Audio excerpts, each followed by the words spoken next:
Bismillahirrahmanirrahim. Assalamualaikum warahmatullahi wabarakatuh.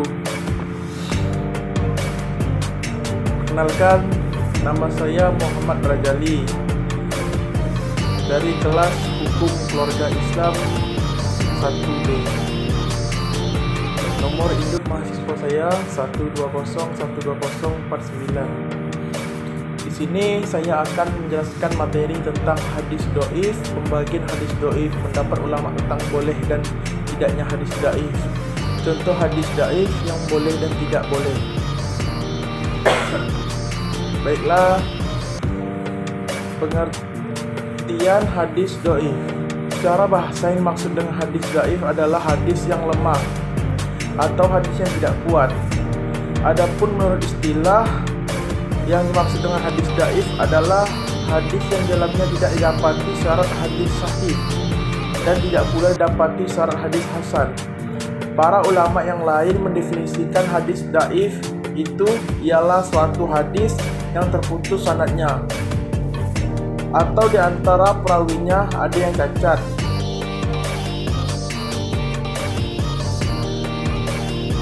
Habis itu pembagian hadis dhaif.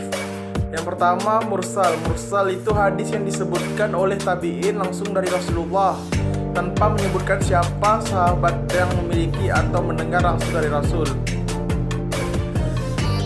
Digolongkan sebagai hadis lemah karena dimungkinkan adanya tabi'in lain yang masuk dalam jalur riwayatnya, namun tidak disebutkan jika dapat dipastikan perawi atau periwayat. Yang tidak disebutkan tersebut adalah seorang sahabat, maka tidak tergolong sebagai hadis lemah.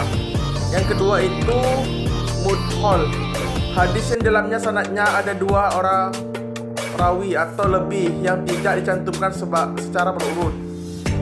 Yang ketiga munqati atau terputus, semua hadis yang sanadnya tidak bersambung tanpa melihat tentang keadaan putusnya sanad.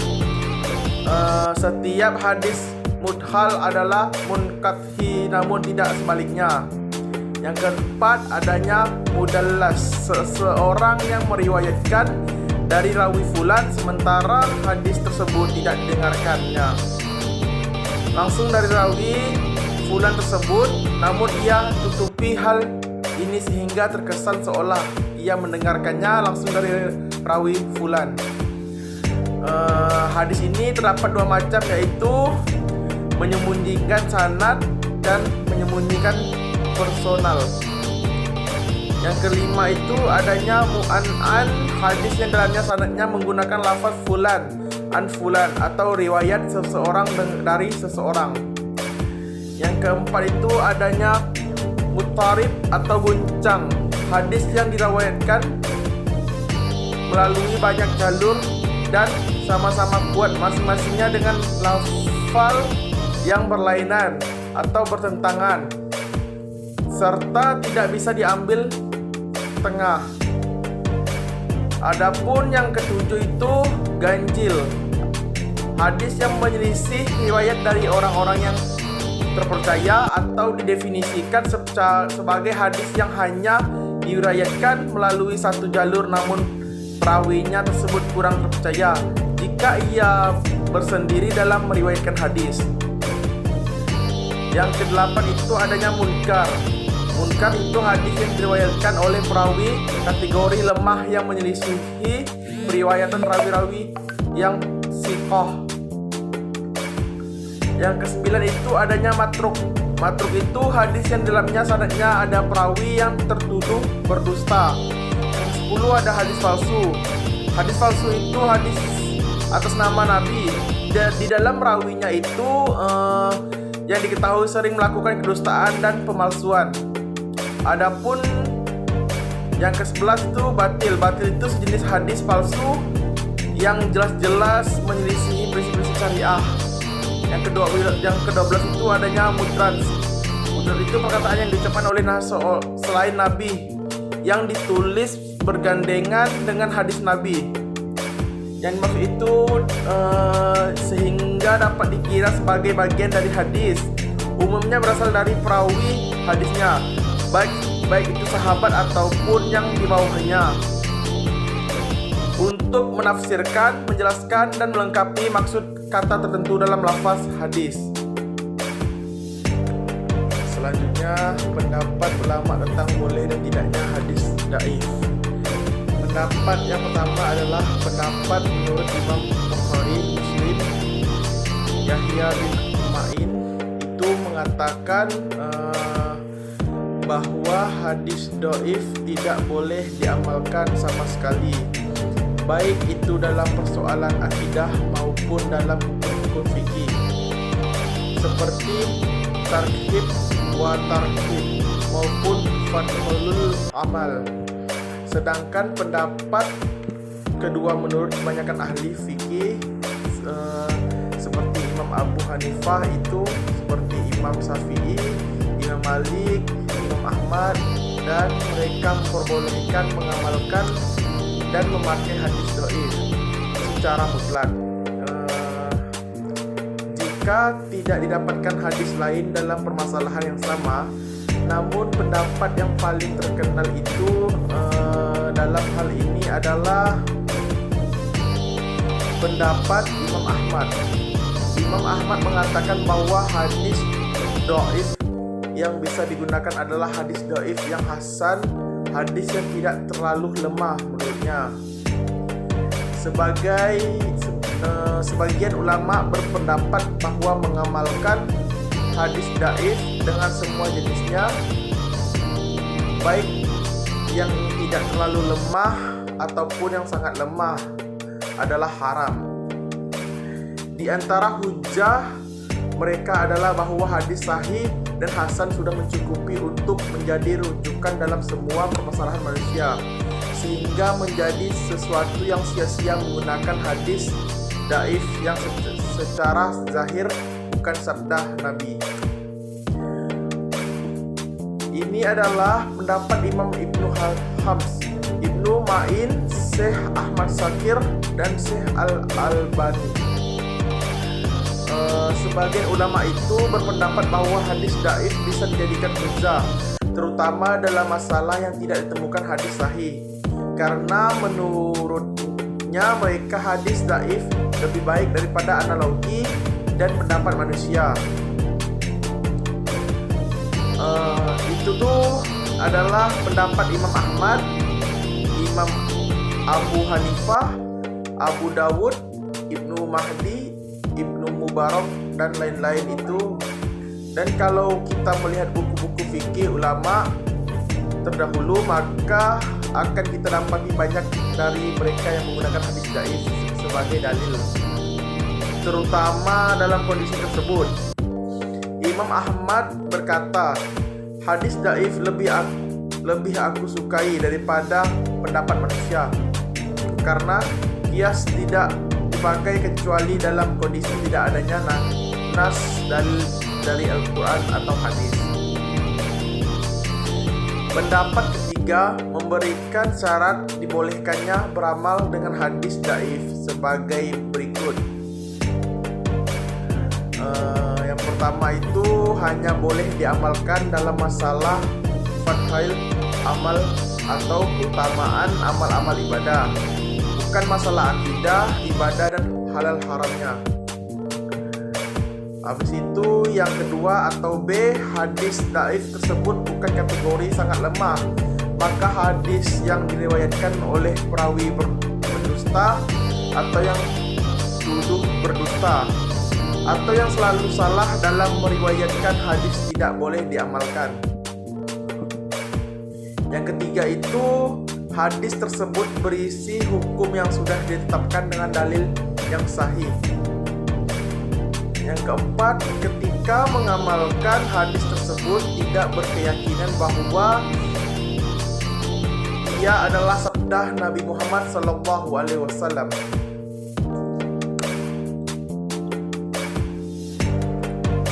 Materi yang terakhir itu contoh hadis dhaif yang boleh dan tidak boleh. Hadis dhaif yang tidak boleh itu dari Abu Hurairah radhiyallahu anhu itu mengatakan Rasulullah sallallahu alaihi wasallam bersabda, segala sesuatu itu ada zakatnya, Zakat badan adalah puasa. Puasa itu separuh kesabaran. Hadis riwayat Ibnu Majah nomor 1745 lewat jalur Musa bin Ubaidah dari Jumhan dari Abu Hurairah radhiyallahu anhu. Sanad hadis ini lemah karena Musa bin Ubaidah dinilai hadisnya lemah oleh sekelompok ulama ahli hadis. Sebagaimana dijelaskan dalam kitab Tahjib itu 10.318 sampai 320. Menurut beliau ini seorang yang salih dan ahli ibadah akan tetapi lemah dalam periwayatan hadis. Adapun dari Nahrir bin Saiban, ia mengatakan, aku pernah bertemu dengan Abu Salamah bin Abdurrahman rahimahullah. Aku mengatakan kepadanya, ceritakanlah kepadaku sebuah hadis yang pernah engkau dengar dari bapakmu. Maksudnya itu Abdurrahman bin Auf radhiyallahu anhu tentang Ramadan. Ia mengatakan, ya bapakku. Maksudnya itu Abdurrahman bin Auf radhiyallahu anhu itu pernah menceritakan kepadaku bahwa Rasulullah Shallallahu alaihi wasallam pernah menyebut bulan Ramadan lalu bersabda, bulan yang Allah Azza wa Jalla telah wajibkan atas kalian berpuasanya, dan aku menyunahkan buat kalian sholat malamnya. Maka barang siapa yang berpuasa dan melaksanakan salat malam dengan dasar iman dan mengharapkan ganjaran dari Allah Azza wa Jalla, niscaya dia akan keluar dari dosa-dosanya, sebagaimana saat dia dilahirkan oleh ibunya.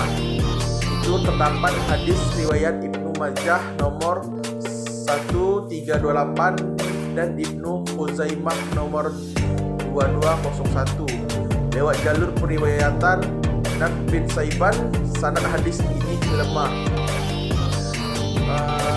karena Nahr bin Saiban itu lainul hadis, orang yang hadisnya lemah, sebagaimana dikatakan oleh Al-Hafiz Ibnu Hajar rahimahullah dalam kitab Takrib.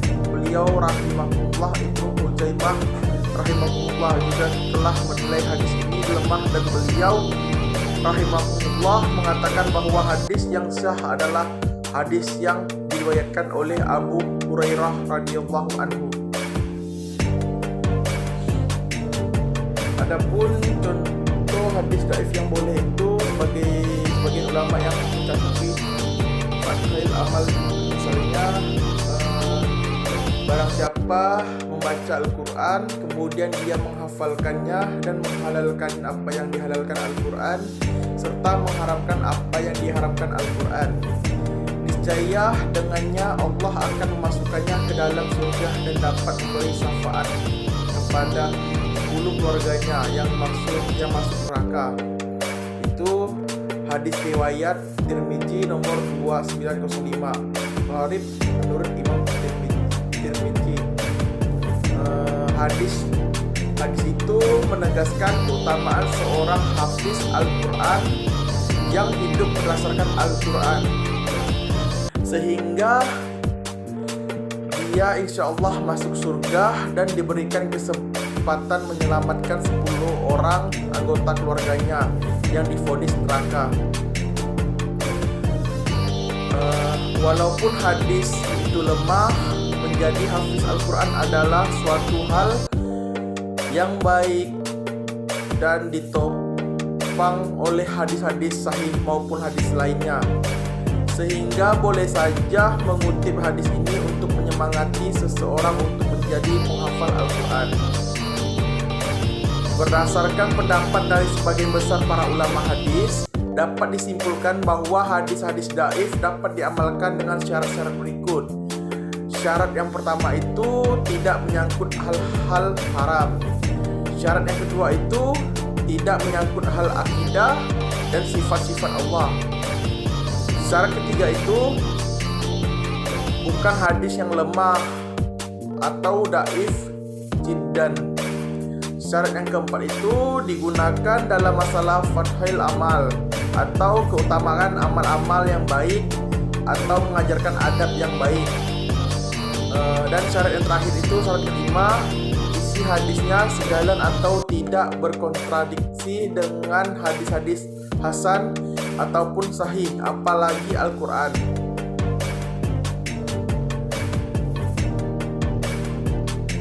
Yang keenam, ketika menyampaikannya ada baiknya juga disebutkan atau diindikasikan bahwa hadis ini lemah sebagai bentuk kejujuran intelektual dan kehati-hatian.